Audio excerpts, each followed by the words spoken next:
అందరికీ నమస్కారం. సనాతన ధర్మం ఛానల్కు స్వాగతం. ఈరోజు మనం తెలుసుకోబోతున్న విషయం దేని గురించి అంటే, గరుడ పురాణంలో శ్రీ మహావిష్ణువు గరుత్మంతునితో చెప్పినటువంటి కొన్ని ముఖ్యమైనటువంటి విషయాల గురించి ఈ వీడియోలో చెప్పుకోబోతున్నాం. ఈ వీడియో కనుక మీకు నచ్చినట్లయితే లైక్ చేసి సపోర్ట్ చేయండి. మొదటిసారి మన ఛానల్ని ఎవరైనా కొత్తగా చూస్తున్నట్లయితే ఛానల్ను సబ్స్క్రైబ్ చేసుకోండి. పూర్వం నైమిషారణ్యంలో శౌనకాది మహామునులందరూ కూడా స్వర్గ సౌఖ్యాలు పొందాలని చెప్పి పరమాత్మ అనుగ్రహాన్ని సంపూర్ణంగా సంపాదించాలి అనే కోరికతో 1000 సంవత్సరాల పాటు కొనసాగే ఒక సత్రయాగాన్ని ప్రారంభిస్తారు. ఆ మునీశ్వరులందరూ కూడా ప్రతినిత్యం యథావిధిగా ఆ యాగాన్ని కొనసాగిస్తూ ఉండేవారు. అలా కొన్నాళ్ళు గడిచిపోతాయి. ఒకనాడు బహుపురాణవేత్త సర్వజ్ఞుడు అయినటువంటి సూత మహర్షి అక్కడికి వస్తాడు. ధర్మపురుషుడైనటువంటి ఆయన చూడగానే ఎంతో సంతోషించినటువంటి ఆ మునులందరూ ఆయనకు ఘనంగా స్వాగతం పలుకుతారు. కుశల ప్రశ్నలు, అతిథి సత్కారాలన్నీ పూర్తయ్యాక సూత మహర్షి సావధానంగా కూర్చొని ఉండగా వారందరూ ఎంతో వినయంగా ఇలా అడుగుతారు. మహర్షి, తమరు బహుపురాణాలు సాంగోపాంగంగా తెలిసినటువంటి సర్వజ్ఞులు కదా, మాకు ఇంత పూర్వం ఎన్నో పురాణాలు చాలా చక్కగా వివరంగా ప్రబోధించారు. ప్రస్తుతం మాకు సంసారం వలన కలిగే కష్టాలు, అవి పోగొట్టుకునే మార్గాలు, ఇహపర లోకాల్లో జీవులకు సంబంధించే దుఃఖాలు, వాటి నివారణోపాయాలు, భయంకరమైనదని అందరూ చెప్పే యమలోక మార్గం ఎలా ఉంటుంది, ఇలాంటి విశేషాలు తెలుసుకోవాలని మాకు చాలా కుతూహలంగా ఉంది. దయచేసి వాటి గురించి చెప్పండి అంటూ ప్రార్థిస్తారు. అప్పుడు సూత మహర్షుల వారు, శౌనకాది మునులారా, మీరడిగిన విశేషాలు అందరూ తెలుసుకోదగినవి. పుణ్యాత్ములకు చాలా సుఖాన్ని కలిగించేవి, పాపాత్ములకు ఎంతో వేదన కలిగించేది. అత్యంత భయంకరమైనది యమలోక మార్గం. పూర్వం గరుత్మంతుడు మీరడిగినటువంటి ఈ విషయం గురించి శ్రీ మహావిష్ణువును అడిగాడు. అప్పుడు ఆయన గరుడుడికి ఏ ఏ విశేషాలైతే చెప్పాడో వాటినే ఇప్పుడు మీకు చెప్పబోతున్నాను, శ్రద్ధగా ఆలకించండి అంటూ ఇలా చెప్పడం ప్రారంభించాడు. పూర్వం గరుత్మంతుడు ఒకనాడు వైకుంఠానికి వెళ్ళి శ్రీహరిని ఇలా ప్రార్థించాడు. స్వామి, నీ మీద భక్తి లేని వారు సరాసరి యమలోకానికి వెళుతున్నారు కదా, అసలు యమలోక మార్గం ఎలా ఉంటుంది? అది చాలా భయానకంగా ఉంటుందని అందరూ అంటూ ఉంటారు. మరది నిజమేనా? ప్రభు, భక్తి గురించి ఎన్నో విధాలుగా నీవు పూర్వం ప్రబోధించారు. అలాగే భక్తులు పొందే ఉన్నత స్థానాల గురించి కూడా చెప్పారు. ఎవరి నాలుకని వారు స్వాధీనంలో ఉంచుకొని నిరంతరం భగవన్నామస్మరణ చేయడం చాలా సులభమైనటువంటి విషయం. ఈ నామస్మరణ మానవులను తరింపచేస్తుంది. ఇంత సులభమైనటువంటి తరుణోపాయాన్ని తెలిసి కూడా మానవులందరూ నరకం పాలవుతున్నారు స్వామి. ఇది ఎంతో శోచనీయంగా ఉంది అని అంటాడు గరుత్మంతుడు.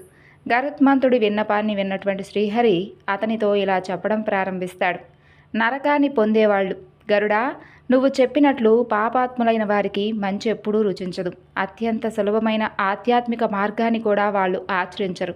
పైగా ఆచరించే వారిని చూసి అవహేళన చేస్తారు. అలాంటి పాపాత్ములు, నాస్తికులు ఖచ్చితంగా నరకానికి వెళతారు. వాళ్ళు వెళ్ళే యమలోక మార్గం అత్యంత భయంకరంగా ఉంటుంది.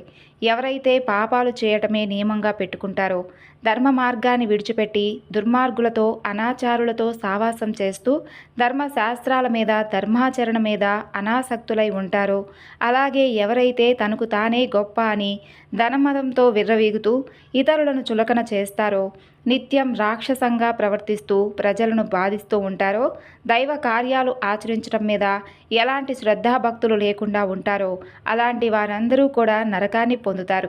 మనసును విషయ సుఖాల మీదకు మళ్లించి ఇంద్రియ నిగ్రహాన్ని కోల్పోయేవారు, మోహం అనే వలలో చిక్కుకుపోయి భోగాల మీదే ఆసక్తిని పెంపొందించుకునేవారు అత్యంత దుఃఖకారణమైనటువంటి నరకాన్ని చేరుకుంటారు. ఎవరైతే జ్ఞానాన్ని కలిగి ధర్మ స్వభావంతో ధార్మిక కార్యాలు ఆచరిస్తారో అలాంటి వారు మాత్రమే స్వర్గానికి వెళతారు. పాపకర్మలు ఆచరిస్తూ అజ్ఞానంతో ప్రవర్తించేవారు ఎన్నో బాధలు పడుతూ యమలోకానికి వెళ్ళి చిత్రహింసలు అనుభవిస్తారు. గరుడా, జీవులందరూ తమ పూర్వజన్మలో వారు చేసిన కర్మానుసారంగానే పుణ్యాల ఫలితంగా సుఖాలను, పాపకర్మల ఫలితంగా దుఃఖాలను పొందుతారు. ఆ తరువాత తమ తమ కర్మానుసారం వారు రోగాల చేత పీడింపబడతారు. జీవుని మరణకాల స్థితి అంటే ఏమిటో తెలుసా? జీవుడు తన యొక్క కర్మానుసారంగా ప్రస్తుత జన్మలో మనోవ్యాధితోనో లేదా శారీరక వ్యాధితోనో బాధపడుతూ ఉంటాడు. అయినా ఎలాగోలా జీవించాలి అనే ఆశపడుతూ ఉంటాడు. కానీ మృత్యువు మాత్రం ఊరుకోదు కదా. దాని సమయం రాగానే అది పాము ఎలుకను పట్టుకున్నట్లుగా జీవుణ్ణి పట్టుకుంటుంది. ఈ విధంగా జీవుడు మృత్యుముఖం దగ్గరకు వెళ్ళినప్పటికీ వాడికి వైరాగ్యం రాదు. మరణం సమయం దగ్గర పడినవాడు ముసలితనంలో వికారమైనటువంటి రూపంతో మంచం మీద కదలలేక పడి ఉంటాడు. భార్యాబిడ్డల మీద మమకారాన్ని వదల్లేక అలాగే మంచాన పడి ఆకలి నశించి ఏ కొద్ది ఆహారాన్నైనా తినలేనటువంటి స్థితిలో ఉంటాడు. జీవునికి మరణకాలం సమీపించినప్పుడు ప్రాణం శరీరంలో నుండి బయటికి వెళ్ళేటప్పుడు లోపలున్న నాడులన్నీ శ్లేష్మంతో నిండి ఉంటాయి. దగ్గు వస్తుంది. ఆయాసంతో కళ్ళు మూస్తూ తెరుస్తూ శ్వాస సరిగ్గా అందక గురకతో బాధపడుతూ ఉంటాడు. అలా జీవుడు తన చుట్టూ బంధువులు మిత్రులు చేరి విచారంగా రోధిస్తూ ఉన్నప్పటికీ మృత్యువు ఏమాత్రం జాలి లేకుండా అతని ప్రాణాలను పట్టి లాక్కుపోతుంది. ఆ సమయంలో బంధువులు ఎంత గట్టిగా పిలిచినా జీవుడికి ఏమాత్రం వినిపించదు. ఇలా జీవుడు జీవించి ఉన్నంతకాలం ఇంద్రియాల మీద ఆపేక్షతో ఎన్నో దుష్కృత్యాలు చేసి వ్యామోహాన్ని విడిచిపెట్టలేక మరణకాలంలో ఎంతో వేదన అనుభవించి చివరికి అందరూ చూస్తూ ఉండగానే మరణిస్తాడు. గరుత్మంతా ఆ విధంగా జీవుడు మరణించే ముందు ఒక్క క్షణం అమృతం పొందుతాడు. ఆ సమయంలో అతనికి దివ్య జ్ఞానం ఉదయిస్తుంది. ఆ స్థితిలో అతనికి ఇహపర లోకాలు రెండూ కూడా సమానంగా కనిపిస్తాయి. అయితే ఆ జీవుడు ఏది చెప్పగలిగే స్థితిలో ఉండడు. ఈ విధంగా ఇంద్రియాలన్నీ స్వాధీనం కోల్పోయి జీవుడు స్పృహ తప్పి పడిపోగానే అతని ప్రాణాన్ని తీసుకుపోవడానికి యమభటులు సిద్ధంగా ఉంటారు. ఇక యమయాతనలు ఎలా ఉంటాయో తెలుసా? యమభటులు జీవుడి ప్రాణాలు తీయడానికి ప్రయత్నిస్తూ ఉన్నప్పుడు ఆ జీవుడికి 100 తేళ్లు అతనికి కుడితే ఎంతైతే బాధ కలుగుతుందో అంత బాధను ఒక్క క్షణం అనుభవిస్తాడు. అయితే ఆ ఒక్క క్షణమే ఒక యుగంలా గడుస్తుంది. ప్రాణాలు కోల్పోయే జీవుడు నోటి వెంబడి నురుగు చొంగ కారుస్తూ ఉంటాడు. మరణించే జీవుడు కనుక పాపాత్ముడైతే వాడి ప్రాణాలు అధోద్వారం అంటే మలద్వారం నుండి బయటకు పోతాయి. ఇక ఈ యమదూతల యొక్క స్వరూపం ఎలా ఉంటుందో తెలుసా? క్రూరంగా భయంకరమైనటువంటి చూపులు కలిగి యమపాశాన్ని దండాన్ని ధరించి దిగంబరులై పళ్ళు పటపటా కొరుకుతూ ఉంటారు. వారి రంగు కాకి నలుపు, ఒళ్లంతా రోమాలు, వంకర ముఖం, గోళ్ళు భీకరంగా పెరిగి పెద్ద ఆయుధాల్లా ఉంటాయి. అలాంటి యమకింకరులు ఒక్కసారి జీవుడి కళ్ళకు కనపడగానే అతను భయపడిపోయి ఒక్కసారిగా మలమూత్రాలు విడిచిపెడతాడు. గరుత్మంతా ఆ సమయంలో జీవుడు బొటనవేలంత ప్రమాణంలో మాత్రమే ఉంటాడు. అతను ఏడుస్తూ తన ఇంటిని తన భార్యా బిడ్డలను వదిలి రాలేకపోతున్నప్పటికీ యమభటులు ఎలాంటి కనికరము లేకుండా జీవుని ప్రాణాలను బయటకు లాగేస్తారు. ఈ విధంగా స్థూల శరీరం నశించిపోయాక జీవుని సూక్ష్మ శరీరాన్ని యమలోకానికి తీసుకువెళ్ళడం సాధ్యం కాదు. కాబట్టి అప్పుడు యాతనా శరీరం అనేదాన్ని జీవుడిలో ప్రవేశపెడతారు. ఆ యాతనా శరీరాన్నే తమ యొక్క పాశాలతో బంధించి తీసుకుపోతారు యమభటులు. అలా యమ మార్గంలో యాతనలు ఎలా ఉంటాయో తెలుసా? యమదూతలు జీవుడి యాతనా శరీరాన్ని యమలోకానికి తీసుకువెళ్ళేటప్పుడు దారిలో అతన్ని బాగా భయపెడతారు. నరకంలో అనుభవించబోయేటటువంటి శిక్షలను వారికి వర్ణించి చెబుతారు. యమకింకరులు కొట్టే దెబ్బలకు, వారు చెప్పే మాటలకు, బంధువుల రోదనలకు ఆ జీవుడు ఎంతో బాధపడతాడు, దీనంగా ఏడుస్తాడు. యమభటులు తీసుకువెళ్లే దారిలో జీవుణ్ణి కుక్కలు దారుణంగా గాయపరుస్తాయి. ఆ బాధలు పడలేక తాను చేసినటువంటి పాపకర్మలను తలుచుకుంటూ ప్రయాణిస్తూ ఉంటాడు. అలా జీవుడు వెళ్ళే యమమార్గంలో ఆకలి దప్పికలతో బాధపడుతూ సూర్యుడు, వాయువు, అగ్ని, దావాగ్ని వీటి చేత ఎన్నో బాధలు పడుతూ యమదూతలు వీపు మీద కొరడాలతో కొడుతూ ఉంటే దారుణంగా రోధిస్తూ ఉంటాడు. యమమార్గం కాలినటువంటి ఇసుకతో నడవడానికి అసలు వీలు లేనటువంటి ఎడారిలా ఉంటుంది. అలా దారిలో తాగడానికి నీరే ఉండదు.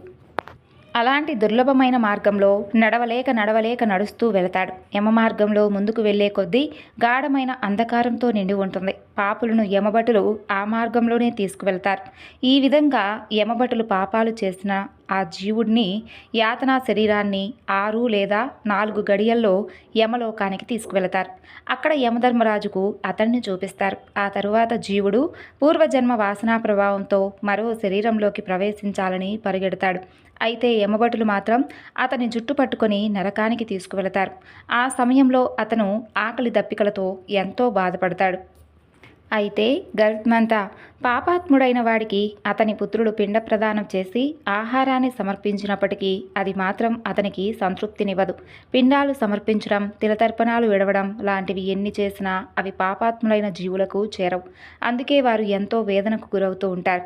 ఈ విధంగా మరణించినటువంటి పాపజీవి పిండ ప్రదానాలు అందకపోవడంతో ప్రేత స్వరూపాన్ని పొందుతాడు. ఈ శరీరంతో ఎన్నో బాధలను అనుభవిస్తూ కల్పాంతం వరకు శూన్యమైనటువంటి అడవిలో తిరుగుతూ ఉంటాడు. యమయాతనలు ఇంకా ఎలా ఉంటాయో గరుత్మంతుడికి శ్రీ మహావిష్ణువు వివరించినటువంటి గరుడ పురాణంలోని కొన్ని అంశాలను మరొక వీడియోలో మరలా తప్పక తెలుసుకుందాం. అంతవరకు నమస్కారం. ఈ వీడియో మీకు నచ్చినట్లయితే తప్పకుండా లైక్ చేసి మరికొంతమందికి షేర్ చేయండి. మన ఛానల్ను మొదటిసారి చూస్తున్నట్లయితే సబ్స్క్రైబ్ చేసుకొని మాకు సపోర్ట్ చేయండి. Thanks for watching.